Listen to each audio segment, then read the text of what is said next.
it's Carolyn Brown here. I'm a career coach and the founder of the Straight to Shortlist Challenge, and welcome back to my channel. I'm about to give you some great tips on nailing that dreaded interview question, tell me about yourself. Did you know that if you mess up your answer to tell me about yourself, you may well have blown your chances in the interview altogether? Now, I know this is tough to hear, but hear me out. Research has shown that first impressions are the most powerful impression. That's because an interviewer gets that first impression and then they look for ways to confirm that. So if you make a bad first impression in answering tell me about yourself, as the interview goes on, the interviewer will actually be looking for evidence that you're a potentially bad employee to confirm their first impression. If you make a great first impression when you answer tell me about yourself, then the interviewer will go on and look for more evidence that you're a great employee as the interview continues. That's why nailing your answer to the question tell me about yourself is so important. But if you dread this question, the good news is I'm here to help. In this video, I'm presenting an interview that I did with communications coach Karen Thompson, who's going to give her expert tips on how to nail this question. And I've got another treat for you. I've actually filmed a video where I've put these tips into action. I'll put a link in the description below. And of course, if you like this video, please give us a thumbs up. And I'd love to get your take on answering tell me about yourself in the comments below. So let's get straight into the interview and let Karen guide us through the process so you never have to fumble over this question again. Karen, thanks so much for joining. Why do interviewers ask that dreadful question, tell me about yourself? For various reasons, and often, I've been interviewing people for many, many years, and for me, it's a way to ease into an interview. It's to get a sense of a person, get a feeling of what they're about, how they approach things. So yeah, it's a good, unless you're in like a government structured type interview where you are dictated of what you can ask and how you can ask it, then I think in other interviews, the tell me about yourself can just reveal so much about somebody. So it's a bit of an icebreaker for that person, is that right? Yeah, absolutely. It makes the interviewer feel more comfortable. I don't know about the interviewee. Sometimes it puts them on the spot and they panic. But if you're prepared, it's not a drama. Yeah, absolutely. What suggestions do you have to help people prepare?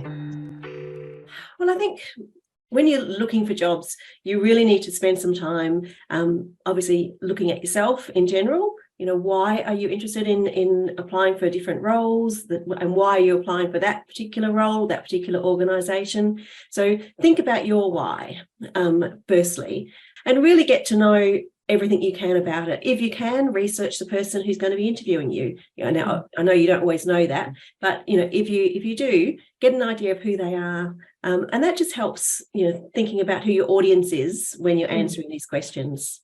But I assume also that it helps you get enthused for the role too. Do you know what I mean? And picture yourself in that role. And then when somebody says, why do you want the role?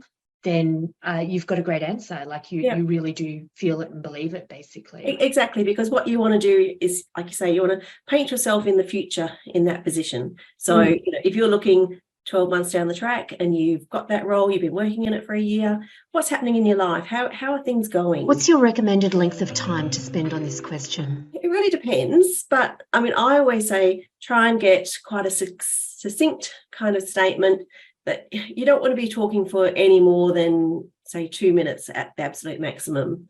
Because the thing is too, if you say something when you're answering that question, it might provoke something in the mind of the interviewer, and they may come back to it later and they may ask you to expand on something that you've said in that tell me about yourself statement that you've made.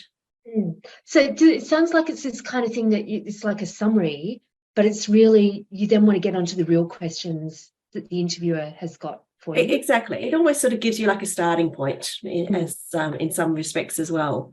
What you say about a person, because one of the things I found is quite interesting is, obviously when you're interviewing someone for a particular role, you've seen their resume. So you've seen them on paper, but who are they as a person? And what are they going to pick out of the background that you already know about them to highlight when you say, tell me about yourself? How can you tell that you've lost the interviewer? Often when they sort of start looking around the room, or perhaps they're sort of, tapping their fingers, or you can see their brain thinking about something else, or wishing that you'd be quiet.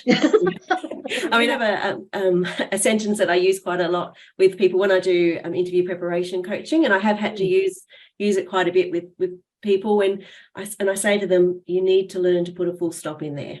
Yeah. Because often an interviewer will ask a question and the person will start answering, and they'll go on and they'll go off on a tangent and they'll go off on another tangent. And it's like, put a full stop in there. Listen to the question, answer the question, put a full stop in there. It's interesting, isn't it? Because that requires you to really like make it a conversation, and you can tell when people's eyes are glazing over. But I think the full stop feels uncomfortable a little bit because we're not used to that in daily conversation. And I think that's the thing. And I think don't be afraid to say, after you've put the full stop in it, would you like me to expand on that? Because they may say, oh yes, tell me more. Or they might be like, I'm so relieved that you've stopped talking. Let's get on to the next question. What are some of the big things that people shouldn't do? Well, the first thing that you shouldn't do is say, you have my resume, it's all in there. As a lot of people have said, over the years, and often with a bit of a scowl, like, you've seen my resume.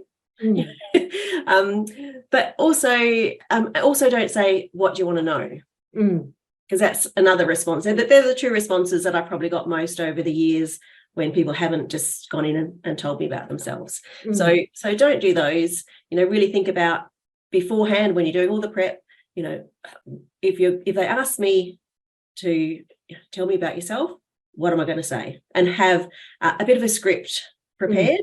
But obviously you want to be talking naturally and authentically. So, you don't want it to sound like I'm just trying to remember all the lines that I wrote down.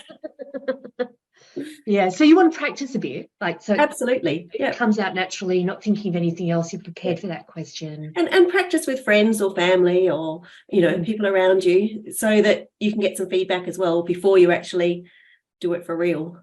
Let's get Karen's final tips. Some people say you should only talk facts about the role, but I think it's always nice to add a little bit of your personality as well. So when you're thinking, obviously you're thinking of the role, why are you applying for this role? What have you done in your past? Where are you working now? Where do you want to be in your future? But also think about the other things that you might be able to show through the answer with a bit of personality. And it may be things around your commitment to the community via some of the volunteering that you might do, or perhaps it's showing that you are great and you've got a good understanding of teamwork because you either play a team sport or you coach your kids' soccer team, or it might be something around leadership because you're on a school board, or you're perhaps you're in Rotary, or you're on an industry advisory board. So elements of who you are outside of work, but that can also contribute to what makes you you. And what will make you obviously a good fit for this particular role. So when you are answering, do be confident, speak confidently. You're talking about you. And as I said, nobody knows you better than you do. So don't be nervous about saying who you are, and really do put your heart and soul into things, show them a bit of passion and life. Don't be boring.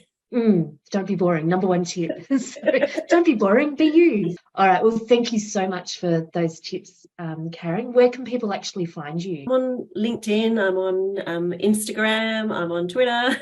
You're on all the socials? Yes, so all the socials. And I have a website which is called communicateyou.com.au.